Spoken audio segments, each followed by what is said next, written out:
আপনার সৃষ্টিকর্তাকে যদি কখনো সেজদা নিবেদন করে থাকেন, আপনি যদি কখনো আল্লাহর শানে সেজদা দিয়ে তার পবিত্রতা জ্ঞাপন করেন, পুরো অস্তিত্বকে যদি আপনি বিলীন করে দিয়ে থাকেন, আপনার এই জীবনে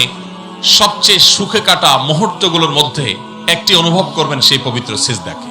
ফার্সি ভাষায় একজন কবি বলেছেন, সালেহাতু সাঙ্গে বুদিল খারাস আজমুদে এক জামানা খাকে বাস।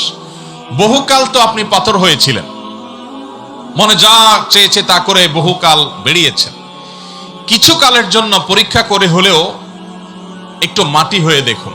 আল্লাহ সুবহানাহু ওয়া তাআলার গোলামি এবং দাসত্বকে অবলম্বন করে দেখুন। আল্লাহর শপথ করে বলছি, আপনি আল্লাহর সামনে আপনার মাথাকে যখন অবনত করে আপনি তাসবিহ নিবেদন করবেন, আল্লাহর পবিত্রতা জ্ঞাপন করবেন, আপনার যে কোনো বিপদে যে কোনো কষ্টে যখন দুহাত তুলে চোখের পানি ছেড়ে দিয়ে আল্লাহর কাছে আপনার মনের কথাগুলো তুলে ধরবেন, আপনি হালকা অনুভব করবেন। কোনো মানুষের কাছে যদি আপনি যে নিজের চাওয়ার কথা বলেন, কোনো মানুষের কাছে যদি আপনি কোনো কিছু বলেন, হাত পাতেন, তো মানসিকভাবে আপনার কষ্ট হবে, আপনার দুঃখ হবে,